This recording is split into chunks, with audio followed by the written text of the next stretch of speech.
access to gear that they may not have access to otherwise. And so we fill those gaps that maybe the school districts either don't have the resources to, or the students aren't aware that those school districts have the resources to. So we work supplementary to the school districts.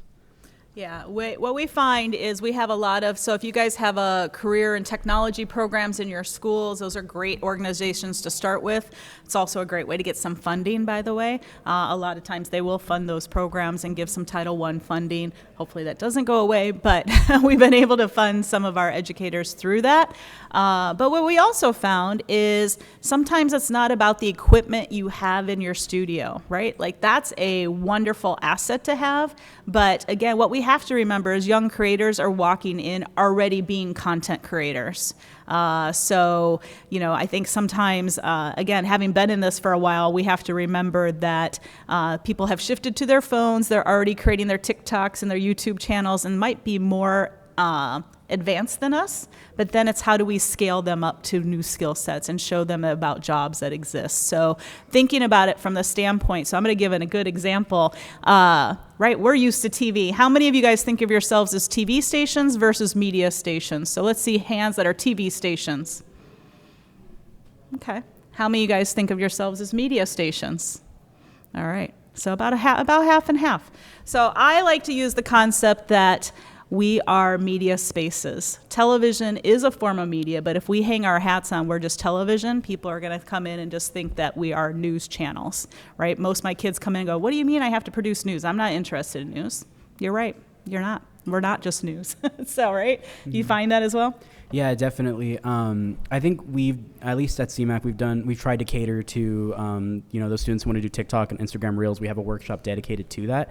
And I find that they come in and they know way more than we do. If you haven't tried to make a TikTok or an Instagram Reel and have it go somewhat viral, try it. It's really hard. I've done TikToks that have done decent numbers, but there are children out there getting millions of views because they grew up with this, and it's a learning curve. And I think it's important for us to also be willing to learn their perspective, and then that way they're more receptive to learn ours, because we grew up with completely different mindsets when it comes to media. Yeah.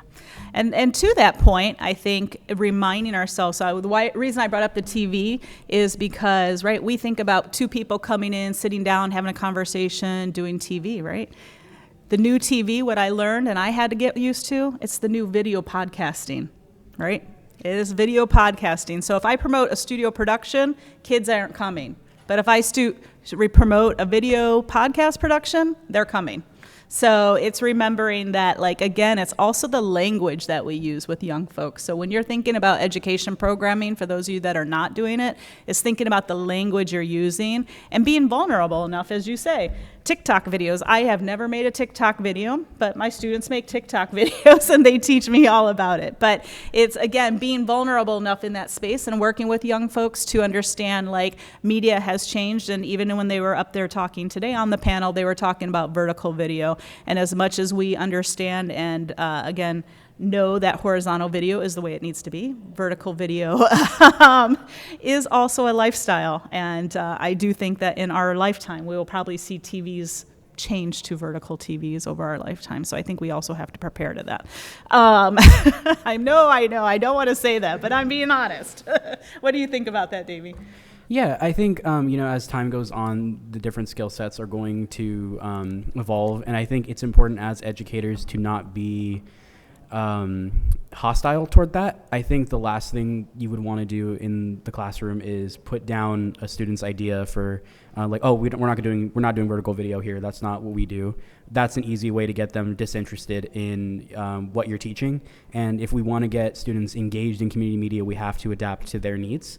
We have to meet them halfway. I'm really glad that you are making vertical video, but how can we do both? How can we make a 16:9 video and turn that into a vertical video later? Or how can we have them work together and meet them halfway? Because you can do a lot with vertical video, and I think it's important to have them learn both instead of being not being receptive to their ideas and what they're used to.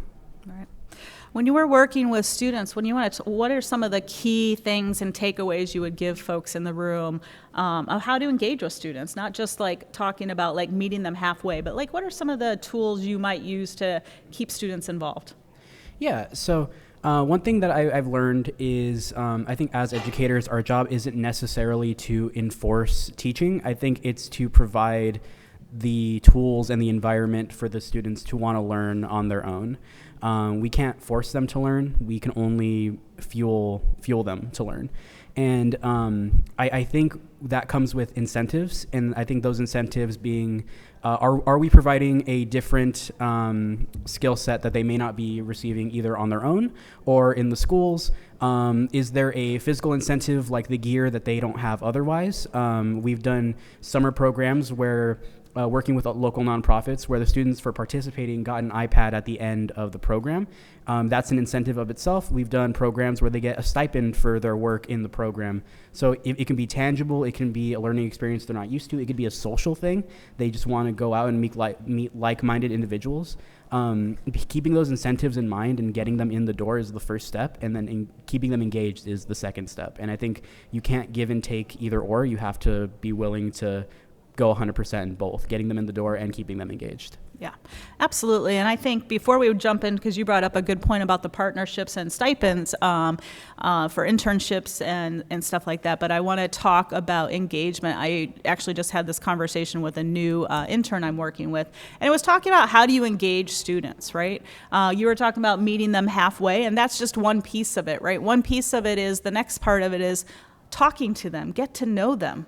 So it's just like your volunteers, get to know who your volunteers are, but get to know who the students are. When you're teaching a class to them, talking to them in the language they know. So for example, when we have students come in and the first thing we do is really get to know them, like what videos are they watching? And I'll always say, what TV shows are you watching? And everyone looks at me with blank faces, and I recognize to them, TV is not TV, right? They're looking and going, we stream, right? So again, it's about language and it's about that communication, but getting to know them and then infusing, okay, do I know what topics they're talking about? So what are they streaming on YouTube? What are they streaming on their streaming device, on the OTTs? Or what music are they listening to? What video game are they playing? So when you're teaching them, you can then create a common knowledge and a common tool to have that conversation with them.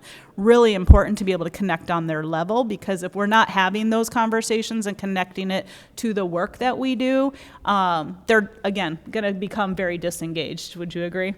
Yeah, definitely. I'm in the mindset that, like, as an educator, my job doesn't end when I'm off the clock. I find that I've gotten to know my students really well, especially through the summer program that we do. I have 2 students in particular that finished our youth program, went on to keep making stuff over at CMAC, and they talk to me constantly about what they're making. They talk to me constantly about their prospects in college, talk to me about internships they're interested in, ask me for letters of recommendation, general advice. And, I'm open to that. I feel like it's a disservice to not be open to that. And so, I think as an educator, my job doesn't end when I'm teaching them. It's also to be like a good example and be a resource for them. So I think, getting to know them as people is the most important thing. Absolutely. And remembering that this may not be their career, but they're actually interested in it. And why are they interested in it? Right. Yeah. So we'll jump on to partnerships, because one of the things is that we want to make sure we have a lot of time to engage with you guys. So we want to hear some of your questions and want to make sure that we are answering stuff. But let's talk a little bit about partnerships and the importance of partnerships, but also let's talk about the importance of how do we seek those partnerships. Yeah, absolutely. So as far as the seeking those partnerships, I actually came into my role in a position where those partnerships have already been set. But keeping those relationships, strong is the important thing. We work closely with Fresno Housing Authority, and so through their housing complexes, we host a variety of different summer tech camps where we teach the students in those complexes to make video or animation using nothing but an iPad. And through the work in 2 weeks, they show their video in a little screening, and they get to keep their iPad, which is an amazing resource for them, because a lot of these kids and their families can't afford an iPad otherwise. So to get an up-to-date piece of gear for 2 weeks of work and in a fun little program, that's really amazing. And so I do my role in that is I feel like I'm always engaging with the staff at Fresno Housing, keeping, making sure I'm doing the best job I can do, being engaged with the youth, being a role model for them, and, facilitating a program that's not only, it doesn't feel like school, but in the negative connotations that kids might have with it. But it feels like a little fun summer program or after school program that's going to get them an iPad that they maybe wouldn't have access to otherwise. Yeah, I mean, so can you talk about some of your other partnerships you might have? There's that kind of the so that for youth-wise, that's the main one. Okay. But we were able to get funding through our work with Calendal to fund our Youth Voices program. So our production team did some contract work for them, and they funded our Youth Voices program, which allowed us to facilitate 10 youth or 12 youth during the summer to make a documentary over 10 weeks. And we not only got to screen their videos at a local movie theater, but they also got an $1,000 stipend for their work in the program, which is super amazing. And the kids really enjoy it, and it looks really good on college applications. One thing we've noticed is that program is received very well, and I think every senior we had was deciding to go into secondary education later on after high school. Excellent. Yeah, we, so I'm going to talk from two sides. I'm going to talk from the public access side first. When working with youth, we used to run summer camps. Summer camps were really well attended and really well engaged. And one of the things we did a in-studio workshop, we did a stop motion workshop, and then we actually did a field workshop with our production truck, which was also, and then kids also went out into the streets with just sticks and cameras and recorded. That to be said, yes, there are some rules that have to happen in that, but it's a great way to bring in income, and it's a great way, though, to expose students to our organizations. I think it's been interesting because when I hear organizations that don't have youth programs, I wonder why, right? Because we have to think about who our next successors are in our organizations, and I've always been lucky enough to have youth in my organizations, but I think about that from the standpoint of how do we engage them, right? Whether it's a youth program during the summer or even an after-school program that they can come to your space, but creating it so that it's more like a rec center and not just thinking about, hey, we're just going to teach that studio production. So how many of you guys would say that with your studios you have created more of a space that has other tools, we'll say, that they can use besides just your studio cameras and control rooms? Anybody? Okay, a few of you. What are you guys using in your spaces? Yeah. Yep. Nice. Did you want to say anything? I think you raised your hand. Oh, I can say something. But yeah, so what we do is community media journalism and storytelling. Okay. And so in addition to the tools that we have, I think we also make that space as a space for leadership development. So not only tackling issues, or not only doing journalism and storytelling, but making it a space of policy and tackling issues, right? So social justice centered as well. Fantastic. Okay. Anybody else? Yes. I was going to say we haven't done it yet, but we do have some other than normal camcorders. So like a DJI Pocket Cam 3, which has a microphone, you can do it in vertical or horizontal, just like that. So kind of a man on the street or whatever they would want to do is we have those. So I think oftentimes we like to carry the big iron. Yep. But it isn't always necessary. So this kind of a guy too, if you have Yeah. where you can make it like a badge cam almost if you want to. Yeah. I think small devices have a definite spot for the youth. Absolutely. Nope, small devices. We've also, for our studio, we actually just rebuilt it out. And the first round, we had created little podcast suites. We had editing suites. We did some of the journalism side. But we also created a music room. So we had DJ classes. We host music appreciation clubs. We have... we started a gaming club. So it's not just the gaming club is around creating content creation, right? So many of these young kids out there want to do gaming. And so we went and we are doing content creation. So when I went to the local host and they had all these computers and they said these gamers come, and I was like, okay, that's cool, but what's that about? And then you go in the back room, they have an entire production control room, just like what most of us have in our studios. And it was like, okay, now I can connect the pieces, right? I understand they want to review content, they want to talk about all the new games and talk about the trailers. So that's what we let kids come in and do. There are real jobs out there for these positions. And so it's really important to think about how do we align ourselves if we're going to stay relevant at a time where we can bring these folks up and like help them find jobs in these careers, because one of the biggest careers that is growing is media.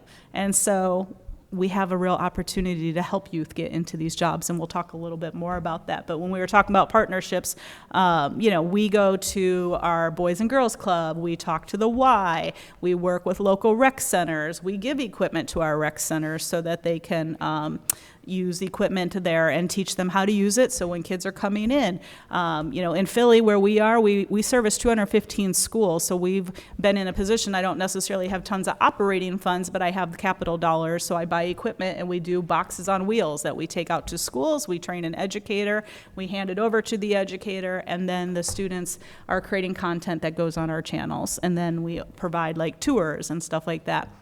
But you talked about students getting paid, and that's really important. I know it sounds like, well, hey, I didn't get paid for an internship, or I didn't get paid to do things, but unfortunately we're in that position where we need to be paying students if at all possible. So there's a lot of organizations that will fund that. This summer I'm actually getting 3 interns that are fully funded by our city. So there are organizations within all communities that do provide paid internship opportunities and workforce development for high school students. So I'd encourage you guys to look into those as well as for those opportunities, and be strategic about what you want those students to come in and do with you. Let's see. If I may chime in real quick. When we talk about students getting paid, and I'm a big advocate for that, I think a lot of the pushback that I've heard is, well, they're students, they're kids. If we're thinking, high schoolers, is it really a big deal that they get paid? And I think so. I'm not from Fresno. I'm from a small town called Selma. If you're familiar with the area, I'm 20 minutes down. Most of my community don't have the resources to get to Fresno. They don't have the resources to buy their own gear. A lot of our town, a lot of the kids I went to school with, we needed to get part-time jobs to afford either our lifestyle or our extracurricular activities. I was in band. I needed to work at McDonald's from when I was 15 onwards to be able to afford anything. So if we can facilitate programs that not only are facilitating their passions and getting them paid, that's a big deal. Our last youth program was able to, by accident, actually, we had 2 brothers that were participating in the program. We didn't realize they were brothers, but that stipend really helped their family. That was $2,000 that really went into helping a family that needed it, because they were from a small town that only had a school, a public library, and a store. So I think the bigger picture of getting students paid is not necessarily giving them pocket cash. It's giving them money that's going to really send them a long way. Yes, thank you for reiterating that. That's 100% true. We run into the same thing in Philly, and it's really important to recognize that, again, this is not for them just to have a fun lifestyle. This is for them sometimes very much to survive, and so being able to give them that funding, but also it's another way, if we're giving them that funding and it's providing for them and their families, is also thinking about the aspect they may stay longer with you instead of having to go get that part-time job, right? So they may become that next student who says, okay, this is really my passion, and I can explore my passion further because I know I have a paid opportunity here. So absolutely. Thank you for sharing that. Yes. Do you have any, so I'm Jonathan with Avon, Colorado. Yeah. We're a really small community, like 6,000 people in our town. Yeah. I'm communicating now with my communication educator, and she wanted me to ask you all what, in our experience, the schools that we're working with, there's maybe 1 or 2 kids in an entire school that are interested in media. And so she was asking if you had any tips or ideas on how do you recruit students, and what interests, how do you recruit students, and what do you do at younger grade levels like 7 and 8? Do you want to start? Yeah. So, our perspectives are going to be a little different because I'm coming from the media center perspective. I think of it like 1 to 2 students in a school. Again, your sample size is a little smaller. I'm sure there's more kids. It's just getting that outreach might be the issue. Spreading that message in different ways to try to get them familiar. I think When I was in high school, I didn't know we had a media class until I accidentally was delivering a note from another teacher to that teacher. And I asked, what is this? They're like, oh, this is our media class. I'm like, how long have we had this? And so I didn't take it until I was a junior in high school. So it could even just be the information isn't necessarily getting to the students. But that's, again, the sample size is a little smaller than a bigger town. Yeah, we run into the same thing. I would say it's about, I would say there's three aspects to that. One is how are you reaching to those students, right? Is it just going to the principals and the principal's not passing it down, or the educator or what have you? Number two, what programs are you promoting? Is it programs that they're actually interested? Have you done outreach to the school to say and asked if you could do a survey to the students, what kind of programming might you be interested? Because every kid's interested in media. That's just a fact. It just depends on what that media form is and if you can support that media form. And the third part is, how many of you guys put your programming or do your programming or put flyers out in multiple languages, right? Know your audience. We're a sanctuary city. We have, 5, 6 prominent languages, even though we have more than 25 languages that are spoken in our schools. But I make sure that all my paperwork and talent release forms and everything is in multiple languages. Also thinking about, and I'll say one fourth thing as well, and this has really happened since the pandemic, is do your kids want to come to your space? And if not, how do you support that? So we've actually maintained hybrid classes for every single class that we do, except for our in-studio production work on our equipment. So we will do video podcasting remotely. We teach smartphone classes remotely. We have our music club that we have virtual and in person. We do our game club virtual and in person. So we have maintained, equity is a real important factor for us. So we have maintained an opportunity to make sure that students can get there, right? Or want to be, we have kids who can't come, right? They're too young. I've had a young gentleman who's been with us since he was in 4th grade, and now to think he's in high school is crazy, but he's been with us since 4th grade, and he comes every week, but his mom won't let him come because of the distance to get to our space.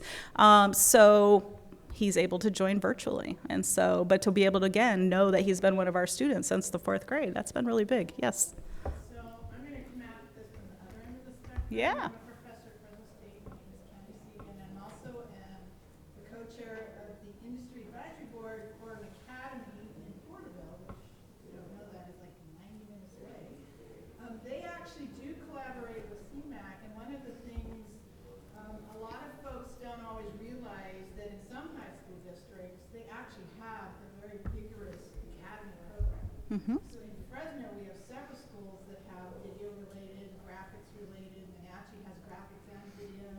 So what we're always looking for is industry people, and we have some CMAC people on our advisory board. But that's a great way to get involved, helps the students, and then we're constantly learning about the different internship program they have. And what my observation is, they're not like college internships, usually. Where in college, you take a semester course, you do your internship. We have some that are happening here at CMAC. In high school, it's almost more like a project. Mm-hmm. We're going to do an internship. It's a more defined time period tied to a project. Yep. And that might be another way to look at it. Now, if Yep. you can leverage that to get them to become more long-term, awesome. But in the academy situation, they have to do internships. Yep.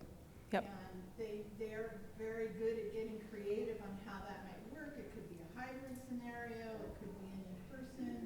But Wenatchee's like a nationally recognized example. We get people from around the country, and they have great support staff. They have people. I've had them bring students to me when I was in a field shoot half an hour away. So they make it happen for their students.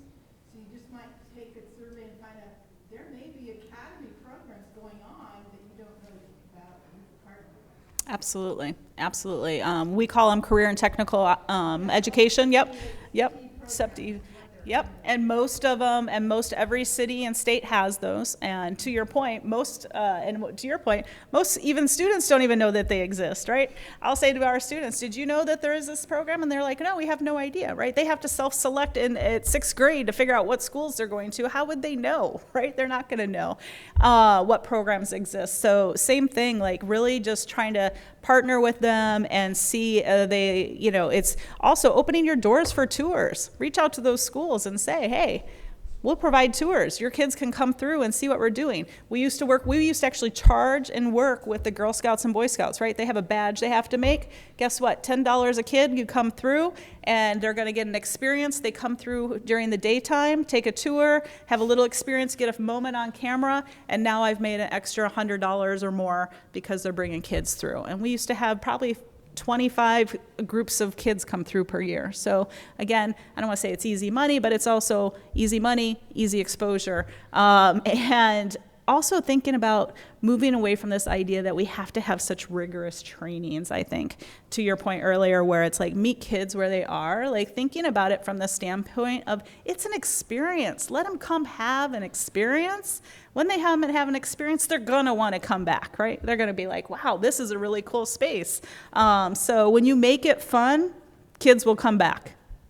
Yeah. I have a question about releases and liability. Yeah. We're a government access channel. We don't really have a studio or anything like that, but the city of Sacramento, California hosts a summer internship program where they have a bunch of like 80 students that they entertain them like 4 days a week, Mm-hmm. for probably 2 months. Sure. And so they come over one day, just for 90 minutes, and we hold a mock, just for the last 2 years we've done this, we hold a mock meeting, Mhm. show them how meetings run, we show them how the control room operates, and then someone teaches them how to quickly edit something and throw it up on YouTube. So, but the question has come up with our new executive director, well, what's the liability? And they're bringing kids across the street, and what responsibility do we have?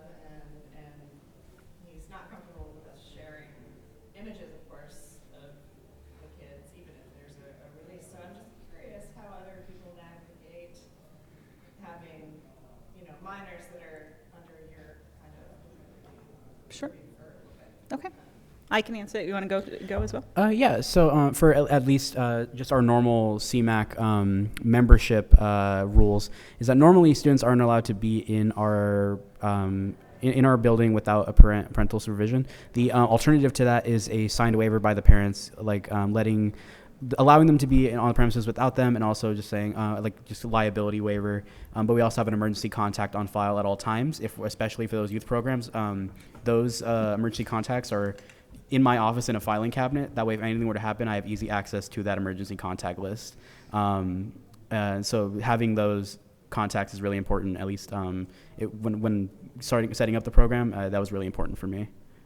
Same thing. We have liability, code of conduct, talent release form, and contact information. And it's not just for walking across the street. Like anything can happen in an organization, right? And I think every organization should have that for any volunteer, right? Period. But in terms of students, in terms of the media releases, and this brings up a very good question. I'm going to ask Davey in a second because he doesn't know I'm going to ask this question. But we've been experiencing this. So right, we have the waivers. As long as the parent signs off on the waivers, we will show their picture. We do not share last names. It's only usually first names, sometimes not even that. But what we're seeing and running into currently, and I'm curious if anybody else has thought about this or is running into this, is, right, we're dealing with ICE. We're dealing with new legislation and new situations, right? So now the question becomes, I've had some teachers say, we want to take content down because we're nervous for our kids. So, it's also now really thinking about taking that to another level and being respectful of that and being cognizant of that. So we want to share our kids' content, but we also need to be cognizant. But be cognizant in the fact, and this is one of the conversations that we're going to be having with the archive.org, is how do we archive content so it doesn't become erased? right? This is still content people are creating, and we want this content to live, but we also don't want to put anybody in danger. So I don't know if anybody's been dealing with that or not, but what are your thoughts on that? Have you experienced that or had conversations yet around how to deal with some of the new political challenges that are arising? Yeah, it's really interesting that you brought that up because it was something that I was thinking about last week when I was prepping for our summer program this year because this conversation was not an issue last year. We have a photo shoot with the kids where we put them on this little on a pamphlet, has their names, the schools that they went to. We haven't had the conversation yet, but I'm going to make a firm stance that we're not doing that. For that exact reason. So I don't know if any of the marketing team is in here. Yeah, so we're ready for that conversation. Because I think about that heavily because some of our students are doing documentaries about immigration. And like, I can't, that's like that's not going to be on my conscience. Yep. It's just not a conversation we needed to have a couple months ago. Right. But the landscape is different. Yeah. So, I mean, I would still encourage you to bring students and, let them know that it's going to be okay, right? But it is, I mean, we have a policy, it's one adult for every 10 students, right? That's the district policy. And usually we make sure there's actually two. I'm a big believer of always having two adults in place no matter what, just for backup. And then making sure, and we have the physical paper, but what we also do is we've also created a Google form for a lot of the contact information and sign off for liability from families. So that, again, if I have to quickly jump and I don't have time to grab paper, I have a digital file I can get right to on my phone if anybody asks questions or what have you. And I've always been a big believer, and this is a little bit moving off a topic, but I've always made sure all my staff is 100% CPR trained.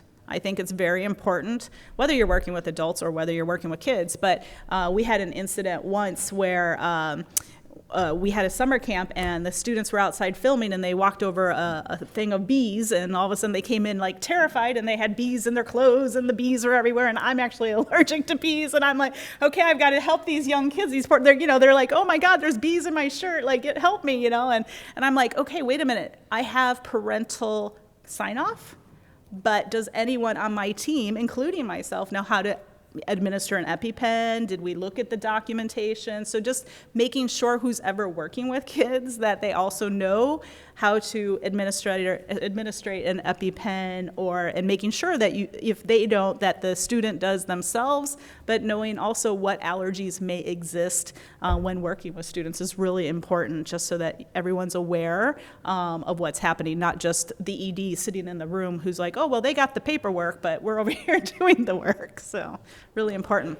And the rest of that answer is we pay $3,000 a year for liability insurance. And we in fact got sued for $11 million. Had a kid trip and fall. Parents sued us for $11 million. The insurance company lawyers came in, interviewed everybody, said you've done all the right things. They took over the whole thing. You never had to worry about a bit of it. So for $3,000 for me, that's okay. Yeah. That's and it covers everybody, kindergarten all the way up through college. So sometimes you just need to do that, and then you don't have to worry about it.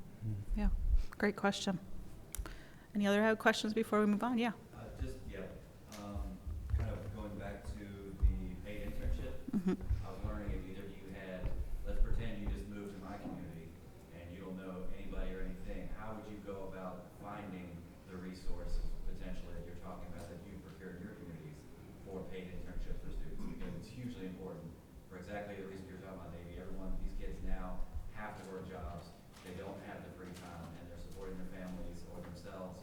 And if that position is not paid, the opportunity for the experience to work at a community center is gone.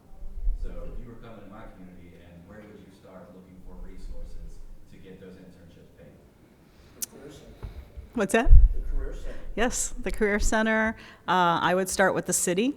Like a lot of cities have funding for those sorts of things. A lot of times there's called youth networks that have funding for that, but your city is also going to be a great resource for what finances exist, Chamber of Commerce spaces.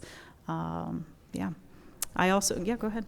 Oh, yeah, I would also say like look into like the Rotary clubs as well. So Mm-hmm. they offer like scholarships. Yep. Even just like $1,000 or like $1,500, it's definitely a lot of help.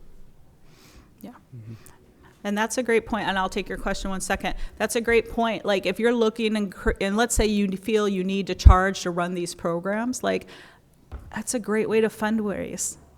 People want to support youth programming. They may not want to support your organization for different things, but they will support youth programming. Get scholarships, do it on a rolling basis of how, of need. Don't ask people to show things. That's people don't want to show things. People don't want to have to talk about what their situation is, but know that they have scholarship opportunities and make sure that they're available for students, and people will pay or work towards getting grants. Grants will, again, support youth. Again, this is where partnerships is a big play, right? Don't go try to fit into someone else's grant. Find what grants are out there and go, hey, are you applying for that grant? Because that seems like a grant that makes sense to you. How can I fit into that grant, right? Because again, most of us don't have the capacity to write those grants and to do all that work. But there are so many other organizations and youth organizations. You'd be shocked how many youth organizations exist out in everyone's community that you just don't know about and that are writing grants and stuff. Do you have anything to add to that? Yeah, so I don't have the experience to go out and get grant funding per se. I can only talk about my experience fundraising for my own personal, my student activities when I was in college. And I came to a lot of city officials with a list of challenges, and I let them know, hello, I'm so-and-so. I lived here in Selma for my whole life, and it was a trip to Carnegie Hall that I was trying to raise money for. And I was like, this is my list of challenges. I'd really appreciate any help or guidance of where to go. And they were really receptive to that. It's like, this is what I'm trying to do, and these are my hurdles, and I just need some sort of basis to go off of to go forward. And I'm sure people are going to be very receptive. Even if they don't have the money, they'd be like, oh, but let me introduce you to so-and-so, because maybe they'll have some resources for you. Right. It's a great opportunity for your board to be very active as well and connect with their communities. You had a question back there? Yes. So during your youth programs, what have you noticed that your students have been most attracted to? What kind of content? Are they attracted to the documentary? Are they more drawn to news programs? Are they just short form? What really gets them the most excited in your experiences? It's been... So I noticed that a lot of students really like documentary, and for a variety of different topics, because documentary can have such a wide range. Some documentaries are a little more close to home, like the LGBT community, their sports programs. Some are a little broader, we had one about food scarcity. And then we noticed that once they complete that program and they've it feels like it's a good opportunity for them to build their technical skills. And once they've done that, they always come to me like, okay, I want to move to short film now. So it's really a wide branch. It's not necessarily they're interested in one thing. It's more so like, this is my opportunity to build my technical ability with the documentary. And then now that I feel comfortable doing that, I want to go on to this thing, and then I'm going to go on to this thing after that. So we find that they really want to hit every type of media project you can possibly think of, but documentary is usually the start. And for us, it's been video podcasting and music, actually. Like I said, we created a space where we have, one musical instrument of each, a guitar, a set of drums, a bass, some microphones, audio board. We teach them. They want to come in. It started with a audio booth, just them being able to record, and it grew to like, hey, we want to bring in our band. So we're actually getting ready to launch a youth tiny desk. So we're very excited about that, and that's been something that the kids are looking forward to and really excited about. But video podcasting, again, you don't need a full studio, right? Like, we just launched our video podcasting class. I had 30 kids sign up, and right now 4 have shown. Well, I can't really run an entire studio production class to teach that, but we do have a small roadcaster and cameras on sticks, and so now we're teaching them how to do video podcasting. So. When you first start out, like the latest semester of your program, do you normally sit them down or how do you kind of come to the idea that they want to do? Because I know students can sometimes be shy to start off. Do you have tips that you've noticed that you've kind of drawn out those ideas, what they want to do? We do surveys. We do a lot of surveys. We go into classrooms. We ask them. I'm very active with talking to people. Like I'm about anybody who's ever been in my workshops knows that for me it's like talking to. You have to talk to people, talk to the kids. And again, if you're working with adults and it's talking to the adults, what they want, what do they want? What do they want to see? What do they want to expand on? What type of programming? For me, I also think about like when we're teaching like a studio production class, like we talk about the different types of programmings that exist. And then from there, we shift to what is it that you are interested in producing, right? So I'll use an example. The one class was, hey, we're going to talk about PSAs, and we ended up turning that more into what is it you're really excited about. So they each kind of wrote like what they were excited about on little Post-its, and then they got grouped into it. So, we had some that were talking about homeless issues. We had some that were talking about abortion issues and voting issues and stuff like that. And they were topics that like, I didn't think that this 9th grade class would be interested in talking about, but that's what they wanted to talk about. So we taught them how to do PSAs around that. Yeah, so one thing I've been interested in for this upcoming youth program that we're doing, and I'm kind of in the talks of getting it set up, was to initially get them interested, because they come to us with a topic, and so that's already kind of laid out. But to get them engaged and interested, I want to implement a youth leader, and that in my head is a alumni of our youth program who's now aged out can now be a student teacher teaching alongside me, because I tell, like, I'm 25, and as soon as the kids hear that I'm in my 20s, they tune me out. And so if I have a student leader who's maybe 18 or 19 who can still engage with them on their level, maybe they'd be more receptive to be open with us about what they want to do, their goals, their challenges, and what they're hoping to achieve. And if we can do that and give them a tangible end goal, I think that's going to give us a lot better results to just have some sort of youth leader. And that in itself could recycle every year, where it's like, okay, I've set this youth leader now has this on their resume. They can move on to whatever they're going to do, whether that's moving to like university, whatever it may be. And now we can add another youth leader from the previous year. So that's the goal. That's something I'm trying to set up. And I think in my head, I think that would reach very good results. All right. I saw a couple of questions. One here. Yep. So at Pasadena Media, we work with both high school and college students. Yep. And sometimes we do or don't get told by the schools that we collaborate with that we have 1 or 2 students that are special needs. Yeah. Is there any tips or suggestions that we as mentors and staff can better prepare to better accommodate these special needs students? Do we put them in a separate space? Are there trainings that we can take in general to accommodate these special needs students? Because we don't really get resources from the school to see how we can accommodate with them. But are there any suggestions that we can do as staff and mentors? Yeah, absolutely. That's a great question, because so we teach our apprentices, and I love it because the leader, she's the only one I've ever worked with who sends me a worksheet ahead of time so I know who has some of the needs, and I'm able to work with my staff to kind of guide them of this is how you do it. Because the one thing is you don't want to separate them out. You want to make sure that they are also part of the group, but that your trainer understands how to work with them. So one of the things we did, we had a local small foundation called the Stockton Foundation and Bartle Foundation, and the Bartle Foundation in our community works with a lot of nonprofits, and they offered classes on trauma informed and working with special needs. So there's teaching artists that are very trained, and they teach classes on that. So we were able to run our team through that because my organization had no support. I actually went back and got a behavioral health degree because of exactly that. Like, I had kids coming in talking about some very deep traumatic issues, and I was like, I don't know how to handle this. I can't relate with my students, but so for me, I had to go and find a bunch of resources in my community. And again, going back to talking with your city, talking with your chamber about what free resources or other nonprofits, how they're addressing that. Especially like the Y or a Boys and Girls Club or rec centers, because again, they are focused on that. But also what I would recommend is reaching out to the educators that are already working with special needs students and asking them tips on like, how do I work with this? And it's, unfortunately it ends up being a lot of self-research, but utilize those resources because they're already in special ed classes and stuff like that to work. But we love, some of the times they're their most engaged in many ways, and we love being able to support the needs. So for us, it's again providing that equity and training for us.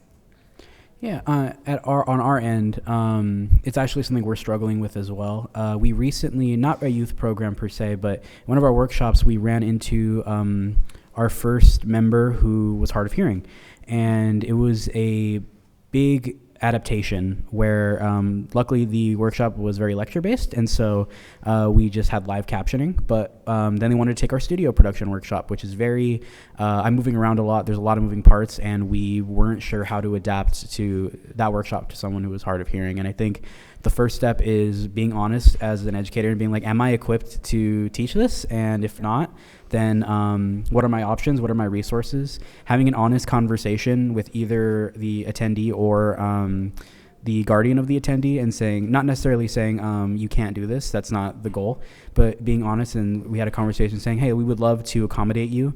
However, here maybe there are some alternatives, maybe like a one-on-one consultation, or if you want to take a workshop in a group setting, that's totally fine.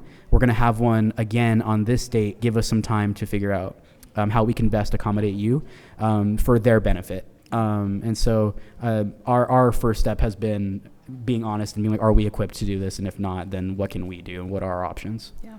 Yeah, we actually have had signers come in with our students from the school, so being able to look for someone that provides those services. And the same thing with multi-language. If we need a translator, a lot of times we might bring a translator in if they need a translator. So yeah. Any other questions before we move forward? Yeah. Yeah, I have a question. So being a community-based program instead of like school-based. Mm-hmm. I think thinking about recruitment, I know we talked about incentives, and I mean, obviously those who are interested are going to come, but how do you typically reach those who may not have that initial interest in like media and like get them involved in the program? Or is that something, do you just focus on those who, have that interest? Right? I'm gonna let you start and then I'll go. That's something I've also been trying to figure out too, because a lot of the students that we get have an interest in media already.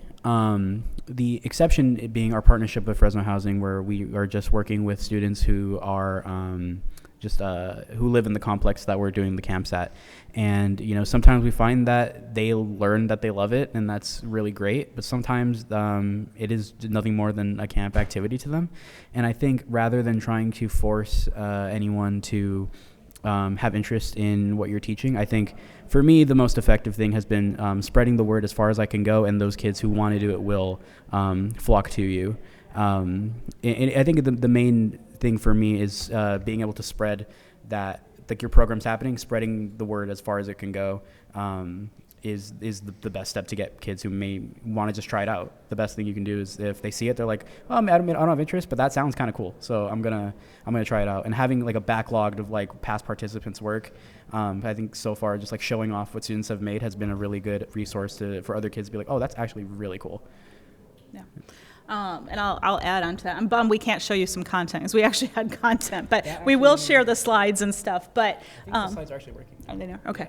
But we will, so we'll come back to that in a second. Okay. But to answer that question, I think is twofold. I think, again, goes back to what I will say is create experiences, right? Like, what is it your community, like, look around your community, think about, like, what community are you in, for example? You're in Fresno, okay. I mean, I drove around here and I saw tons of art organizations, right? So thinking about, again, getting out of that mindset that we're TV and that we are media, right? What is media? Media could be, so we work with an organization called Tech Girls. So, we have middle school girls who come in. We might learn coding. We might learn how to just be like a little journalist. They have free lesson plans online, but they also provide a free educator that will come in from the community and teach those classes, right? So we've expanded in that. We create experiences with code.org, right? So again, coding to me is a form of media, right? Those are all do a social media thing, but create experiences. And again, look around the community. What are people already doing and what are they not doing, right? And then kind of, I don't want to say glom onto that, but like in some ways you want to reach those kids so that they know that you exist, right? And again, a lot of times it is, are we speaking the language, right? So I go back to what I said earlier. If we say, come to this TV studio, most kids are not going to want to come to a TV studio. They don't care. It does not connect. That language doesn't connect, right? So connecting on that language. Hey, we're hosting a night where we're gonna like talk about TikTok videos, and you get to come in and produce your TikTok video on our stage in front of our professional cameras, right? Now you got them. You're speaking their language, right? So, but you can now help them recreate a video in your space, and now you've got them in, so now they can see, oh, there are these other big cameras, right? I think I heard at CMAC you guys are starting to do some coverage of like the esports stuff. So maybe you're not in charge of doing esports, but again, all these kids want to, especially young men mostly, want to talk about, gaming trailers, right? That is a piece of content, right? Like get them in your studio and say, hey, we're going to be doing a night of trailer reviews for gaming around Fortnite or whatever the game may be. I don't know the game, so, but have that conversation, create the language that is going to attract young people. So I think it's going and having conversations with young people of what are they looking for? What do they, one of the things I do know is that, and it is hard to get young people out of their homes. It's hard to get adults out of their homes, right? But at the same time, if you create an experience that they want to come to, and someone over here said it, but they are going to be your biggest ambassadors, right? Like I barely do advertising because if I actually advertise what I have, I wouldn't be able to support all the kids, right? So luckily we have a lot of youth organizations in our community, and I just allow it to naturally grow and let them be the ambassadors and let them also cherish like what we have to offer, right? Yeah, that's what I would say. Sorry, question? Sure. So one thing I wanted to know, I'm from TV Santa Barbara. In Santa Barbara, we have a really great city college program for film and video. I attended it myself. So we have a lot of knowledgeable students that are already super capable of handling like really advanced camera equipment. So they're very knowledgeable. One thing is we don't have as much in the high school level. What is the level of mixing between high school and college students, especially maybe even middle schoolers? Is there some type of thing we should be wary about bringing them all into one space together? Should they be separated from each other? Have you guys had any experience about mingling, college students with high school and middle schoolers? Like, how does the dynamics work with that? Yeah, so the way I see it is with our youth programs, we tend to keep them very contained. Not for any specific reason, but in my philosophy, I think that's the best way to keep children safe is to keep children contained with children. But what's nice about the youth program, what we've seen is we actually started a different cohort made for anyone 18 plus, where we go out and we film community events, and we've had 4 of those youth students who have aged out of that program integrated into this older program, and we find that if we build the youth up with those skills, like the technical ability that they may not get from the or if their high school doesn't either provide that, or if it's not enough the time with the equipment for them, they supplement into these other programs. We find that it's self-sustaining of like, oh, we're going to have these kids who can't do this youth program, they're going to do our other programs. We find that works really well, and that's how they kind of correlate to each other. But as far as mingling goes, I'd say we keep them separate. Yeah. Yeah, we keep middle schoolers and high schoolers, we kind of let them come together because it's pretty close. But when it comes to college and middle school, we typically do not. So we're pretty much dead set on, K through 12. Ironically, though, our schools do go through K through 24 years old, right? So if they're enrolled in a school, we will host, and let's say I have a bunch of kids that are like 20, 21, then I will make sure I host a class that's separate and keep them more into their age group. That way also they feel like they're learning, right? But I also am all about peer-to-peer and mentoring. So we do a lot of peer-to-peer mentoring programming as well. So where students can come together and, even if they're in middle school, once they've learned the stuff, I have middle schoolers who come in and like they've been doing this stuff in the classroom and like they're on it. So like, I'm letting them, I engage them. I want them to be my little teaching artists, right? Like I want to support them and have that be a piece, because my goal is like, again, when I tell people like, hey, we have classes sometimes of 20 kids that come in, right? Thinking about it's an experience, right? All 20 of those kids are never going to go into media as a lifestyle, right? 2 or 3 are. So the goal is give them the experience, then scale them up, and then they can continue to mentor and support other and do peer-to-peer trainings. So, all right. Yeah. One thing I wanted to add as well, because you mentioned like some of the community colleges having really good resources, and then you get a lot of people who have those skill sets already. In my philosophy, being able to accommodate to both, having classes dedicated for those who don't have those skill sets yet, while providing resources for those who have those skill sets, but maybe not the access to the gear. Because when I was in university, a lot of my projects, I had a camera. I didn't have lights, but I didn't have microphones, but I just had the camera. So our role in that is like, okay, we can facilitate the other gear, and you can do have that help you with your schooling. In my head, I don't want to compete with institutions like community college. I want to supplement resources for those in those institutions, while also helping those who may not have decided to go to college. So I just wanted to kind of bring how we merge with them as well. Yeah. And utilizing, colleges and university students are really, really important. So it's a key piece to the organization, right? Like understanding that they, again, the goal is obviously is if kids are going to go in that space, they also know that space exists. So I take tours. We take them on tours to the university and have a partnership. And we've been working, we actually have a partnership. So if they get certified in so many hours, our local community college, they will get a full credit for a class, so they don't have to take the photography class when they enroll in their media program. So looking at things like that as well. All right, you said the video, the thing of transition is working? Yeah, it should give you a second screen, or a second monitor. Let's see. Display settings. Built-in, arrange.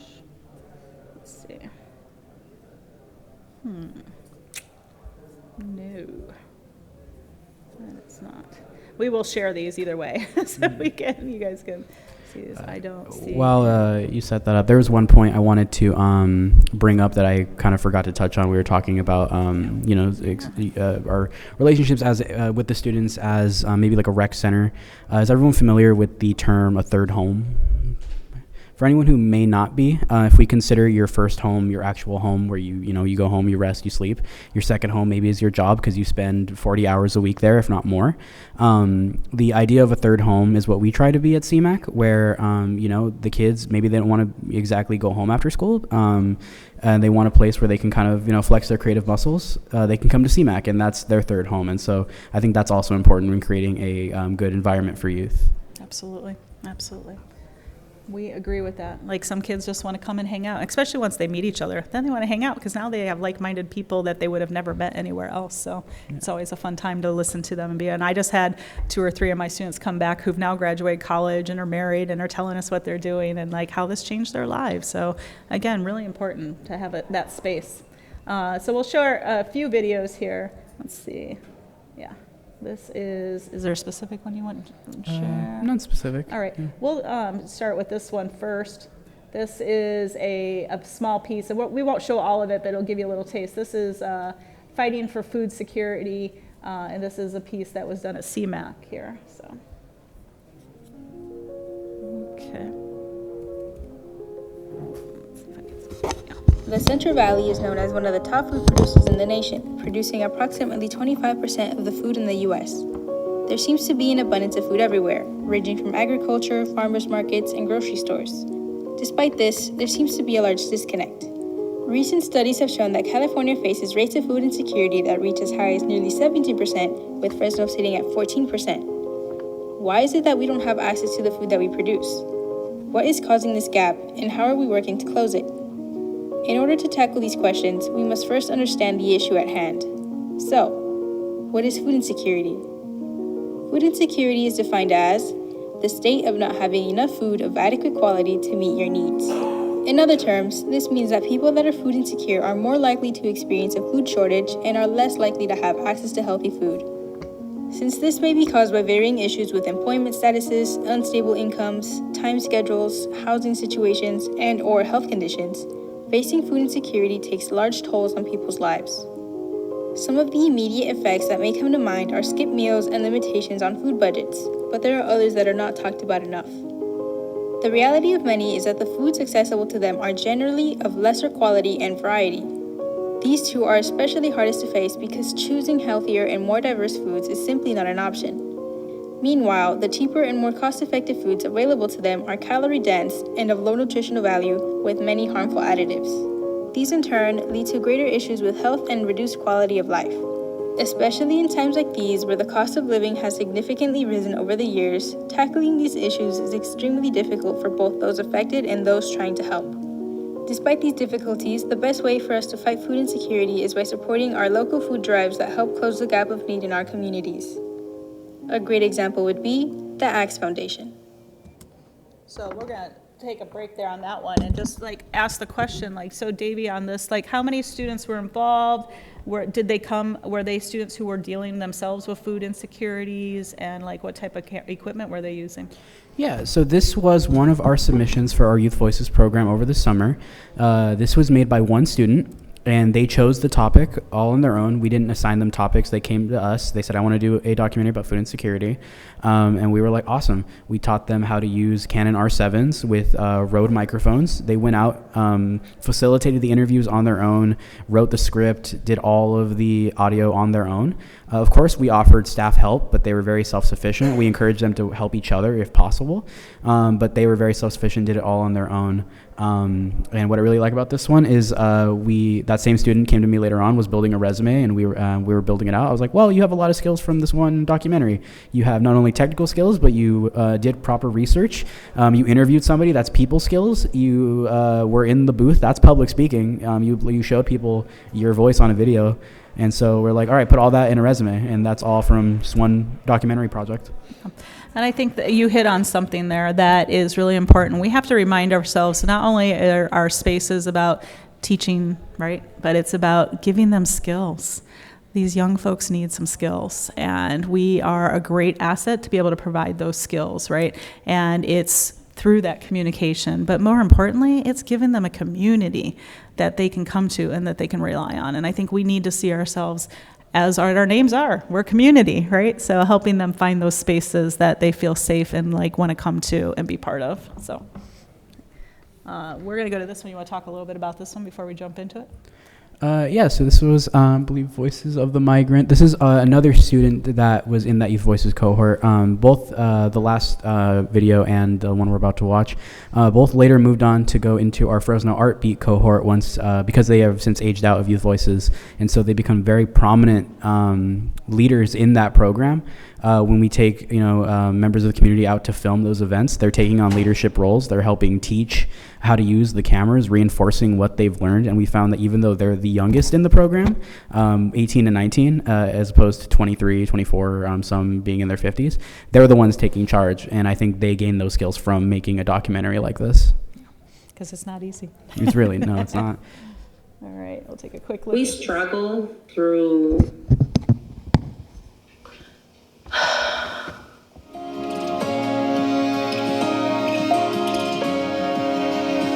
my immigration story starts 30 years ago. It has taught me a lot of good and bad. It was not easy at the beginning, especially with the barrier of language. I had it easy learning, evolving at work. My job actually gave me the ropes to overcome the language, because you can only do so much that you are allowed to do here in this country. The government works different ways. There's people with different ideals and ideas in charge. So I know it's not easy just to say what we want, what we need, because this country is based on rules and regulations. Creating a program that it helps people who can give so much to our own community. Hi, my name is Javier Vasquez. With Centro La Familia, I'm the program manager for our Immigration Services Unit. I've been here for about 2 years. Centro La Familia, it's a local community nonprofit organization. Centro La Familia has grown into multiple services. We're a multiple service agency that serves the entire Fresno County. We reach out to close to 25,000 people on a yearly basis through our outreach efforts. So anything from medical enrollment, immigration services, victim services, and also job placement and unemployment opportunities. So what led Centro to help immigrant families? Obviously, it's the area that we serve. The majority of our clients are farm workers and its families. Obviously, low-income families do not know how to navigate certain services, especially social services. So it is one of our pillars to serve the immigrant community, especially the farming community, because they're the ones that are here. They're the ones that pick our vegetables. They're the ones that are sorting our vegetables. They're the ones that feed the world. So for Centros, they have a special place in our heart because they're the ones that keep our families fed. So it's up to agencies like us to be able to be that vehicle for them, to continue their education, to push them for upward mobility, to help them navigate services, to help them be included in certain policy decisions at the local, state, or federal level. So it is our job to raise our voice. People can help immigrants in our society today, obviously in various ways. Have an open mind about immigrants, that we were once immigrants, if not us, or our families that migrate to this country. So it's about creating opportunities for them, welcoming them, learning about their culture. I think one of the best ways to learn about someone's culture is through their food, through their customs, through their culture.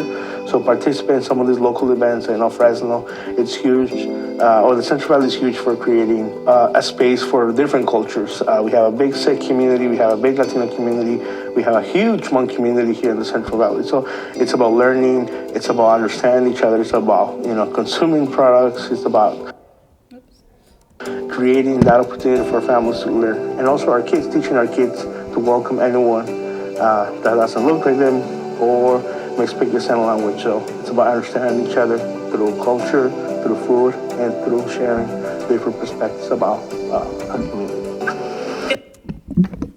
So what a great piece, and I think that led right into talking about community. And again, bring some food in. Kids come. Bring food. But again, I think this is a great way of how many partnerships were already attached to this, right? So being able to see if there's grant funding to continue to develop types of programming like this that exist out there and continue to create that community. So thank you. Is there anything else you want to talk about before we want to do other videos? Yeah, so one thing about this video in particular, and one thing I feel so fortunate to be working with some of these kids, is that this was part of a 10-week program, like I mentioned, and now that they're in our new cohort, our Fresno Art Beat cohort, the amount of improvement that the student has seen in their work in the span of a year is kind of insane.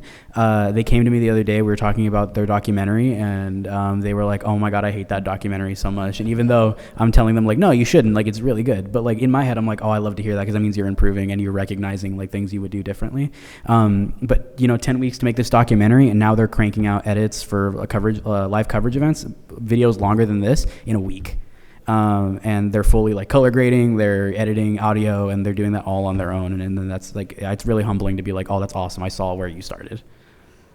Great. I'm going to jump forward before we come back to those videos.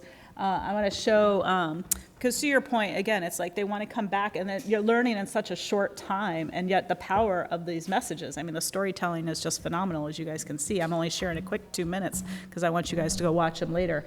But I'm also going to share, so I have a video here, and this is a little bit different. This is actually a promo piece on ours. This is actually going to be, oops, hold on 1 second, let me make it bigger. How do I make it bigger? Let's see. Present. Well, here, we'll just do this. We'll make it bigger so we can all see.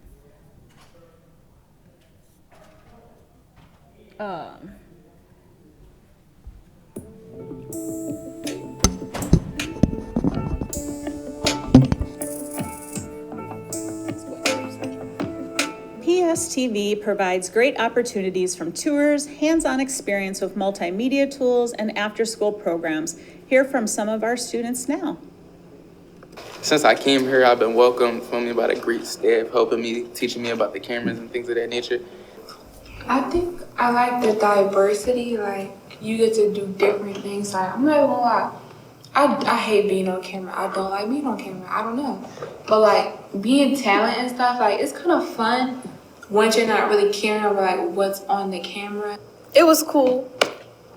I like telling people what to do. That's not really like the director, but it's still like, oh yeah, you gotta do this, da da da, ramp it up, da da da. I like doing the technical director, taking the shots and stuff. My experience as director is being fun, you know.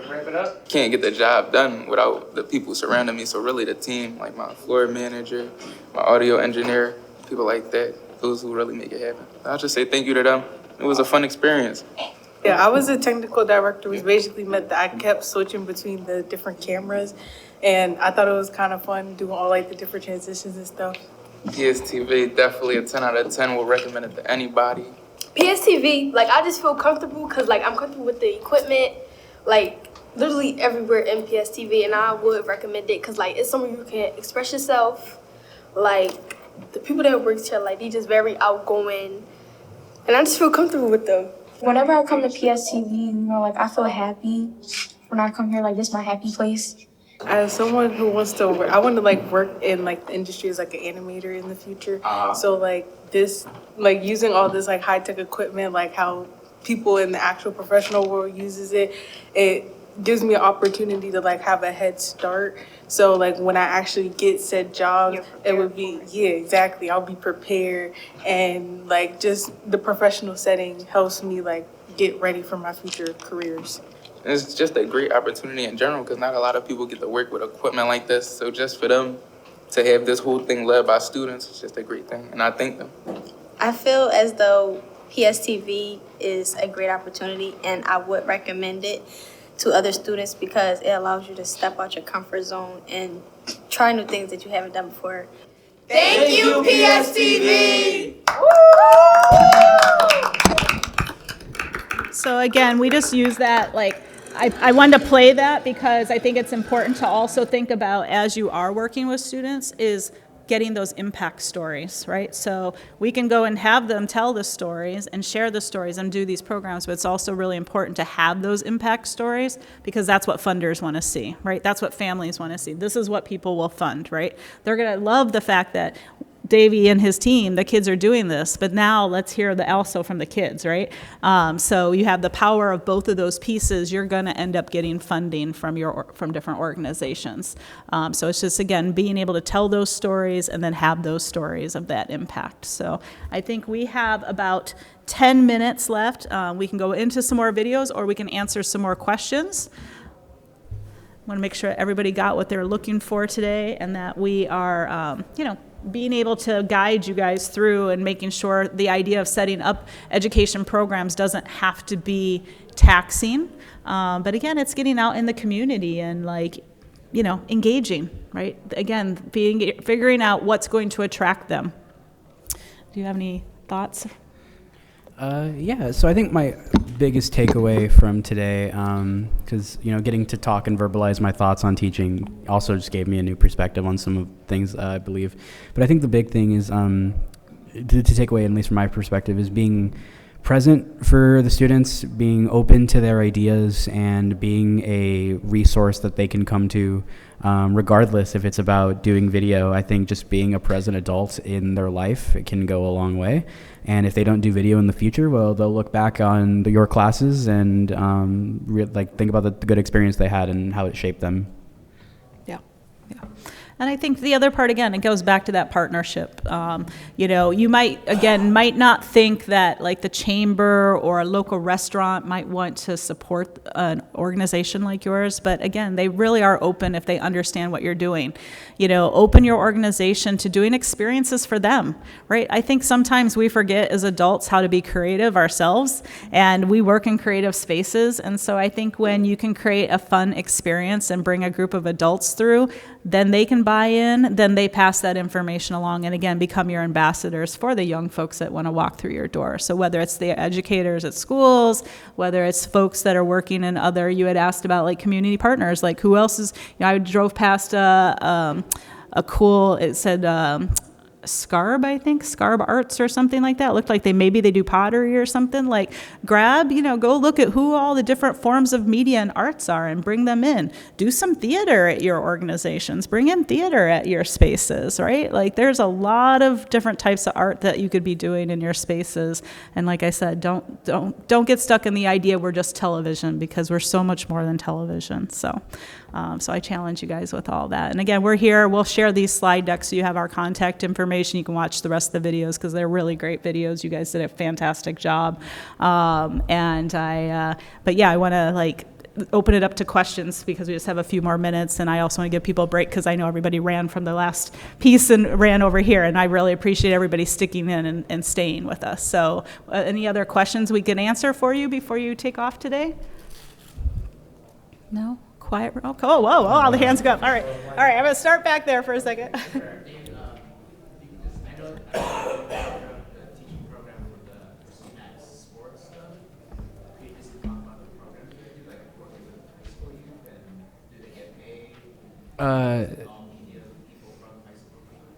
Yeah, so I actually don't facilitate that program, but I'll speak on it the best I can. Our production team actually goes out and works with local high schools.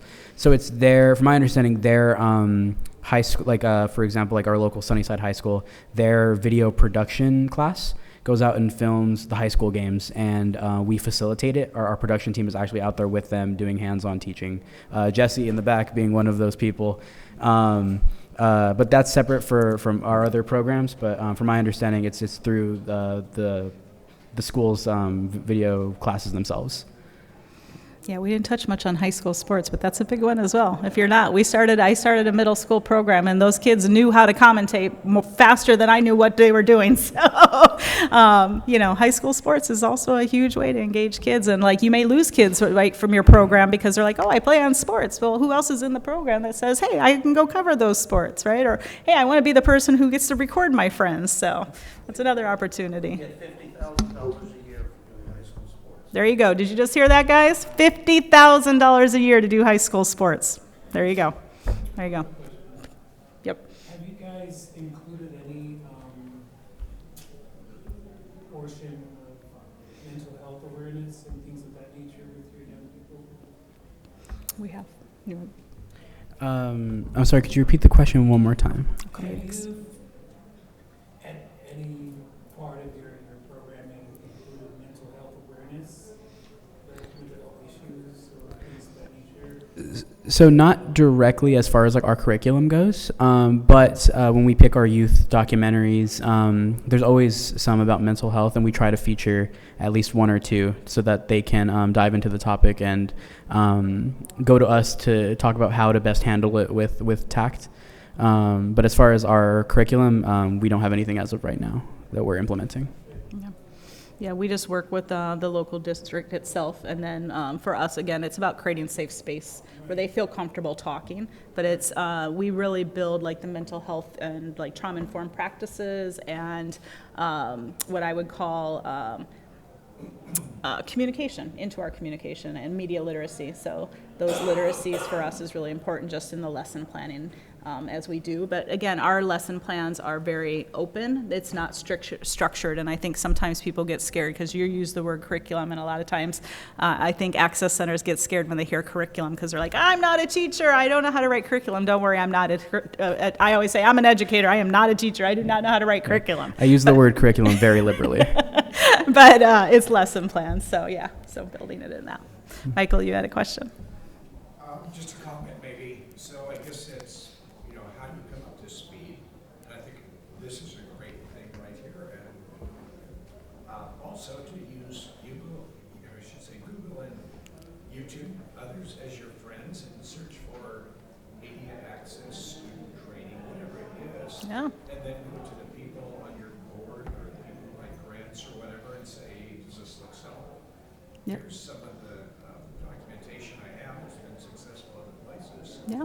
And maybe you'll learn some things as you do this research also, besides all the great things you've had. Absolutely, use those so you're. As I'm saying, from a business model perspective, I think it's great when you've got due diligence that you've done ahead of time.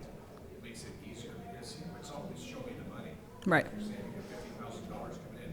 Wow.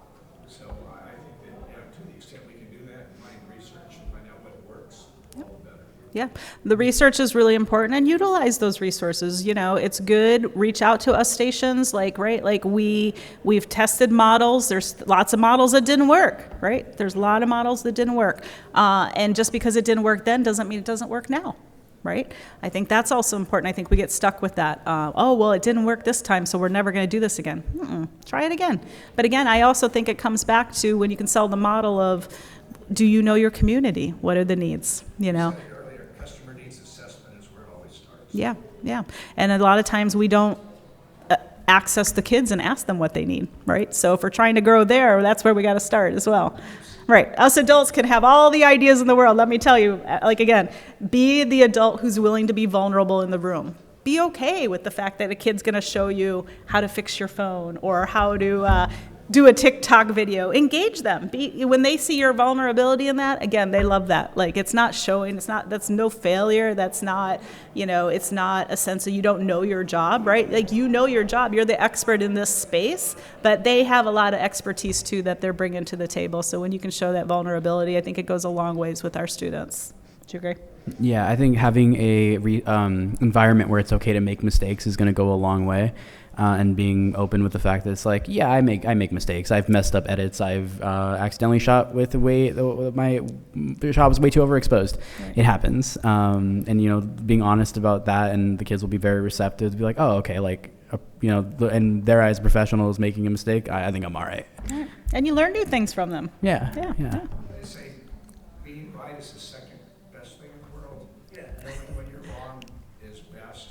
And so to be a teacher and have people look like you're smart, that's all wrong. Right. The students feel like they're smart. Yeah. And the other part to that point is, again, I think we always forget, right? These students come in with lived experiences, right? So just like these kids came in with ideas about the documentary that they wanted to shoot, these kids come in with lived experiences. Let them amplify their voices for those stories, right? Like, that's how we get these stories. And these are the stories we got to make sure that don't disappear. Right, we need to hear these stories. We need to make sure they're amplified, and we need to make sure that we're giving them opportunity. And again, if you thinking about partnerships, thinking about it from the standpoint of what are those jobs, right? Like, we have kids who are like, well, I'm not really interested in this. This is what I want to do. And I always say to kids, you don't have to be interested in this, but every type of business out there is using media. So find out what those jobs are, and you can quickly ChatGPT it. You can quickly Google it, and ask the question, what jobs in, I don't know, Frito-Lay, or, I don't know what other organizations, Campbell's, or the cheese company that's here, right? Like, what is the name of someone who does their social media, so you can tell them to apply for those jobs, right? Because those job names are being created and are new all the time. It's not like, hey, you're going to just go be a videographer because it falls under marketing and they might have some fancy name for it, or they, social media, teach social media in your spaces. That is the up and coming thing, right? Everyone needs a social media person. They're all creating content for social media, and video is part of that. So we have a real opportunity to utilize our stations for the next careers of these young people. So take advantage of that. All right. Any other questions? I saw there was a question earlier over here. Oh, yeah. I just wanted you guys to speak on just getting the funding to kind of start some of these events. Like, do you have to kind of do it kind of just on your own, and then you kind of make that impact video, and then you use that impact video to kind of get the donors? Or what is the process of, like, kind of starting it from scratch when you don't have a huge budget to work with? So, to be perfectly transparent, it's a little out of my scope, only because I was fortunate enough to take on programs that already had the funding. But I think it helps to, the newest cohort we've done, the funding was done outside of my scope, but as far as the development and impact, I think it's just making a tangible list of what you want, like, your outcomes to be. Not only just saying, like, oh, I want to do a program that caters to youth, but okay, well, what do you want them to get out of it? How do you plan to do so? And lay out your goals that are realistic not only for you, but for them as well. Yeah. Keep your expectations normalized. Well, find out what the donor wants done. That's what's really worked for us. For instance, I had no idea, but Verizon was willing to give me $25,000 $25,000 for a video on internet safety. Guess what we did? We did a video on internet safety. I wouldn't have gotten that if I hadn't done that. Correct. It's something that the kids got a lot out of and worked fine, and we got a nice chunk of change to do it. So keep your mind open to what they want done, and then fit that into your capability. Right.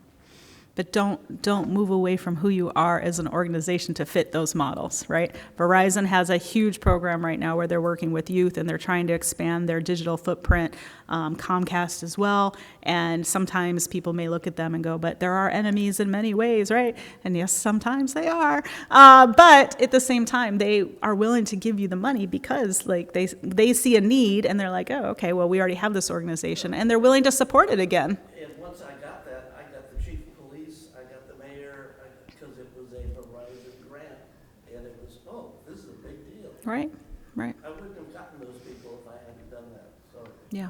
there's a lot we can do. Yep. Nope. Keeping the mind open, looking at how do these things align with the work we do. Don't change your mission to fit what others are looking for, right? Because then you start to get lost just chasing money. It's not about chasing money. It's about building that idea of, creating the space, test modeling things. I have my staff will come to me all the time. They have great ideas and they'll be like, we want to do this with the kids. And I was like, have you tested it? Can you really do that in 45 minutes and 90 minutes? Probably not. So when you can prove to me that you can do that, then we can run this, right? But let's run it. I don't want to go in running it so much that we're not even getting to a third of it, right? So it's like and again, the biggest thing of working with kids that I will tell everybody, you have to be able to pivot. You have to be able to pivot very quickly because no day is like the first day, right? No day is going to be the same as the second day. You asked about mental health issues, right?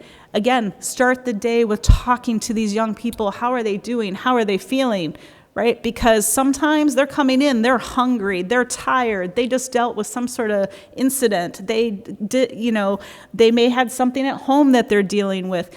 Get to that first, because that's more important, of providing that space and that community before you are literally jumping into, we must do this project, we must make sure we have this video by the end of the day. Absolutely not. This is about the person first, and then it's about the product. So, all right, anybody else? Not good? Yeah, just a quick piggyback off that. Be an advocate first and an educator second. Yeah. Yep. So, great. Well, we thank you guys for joining us. We're here if you want to talk to us. Check us out later. Thank you. Yeah, thanks, guys. Yeah, thank you, everybody.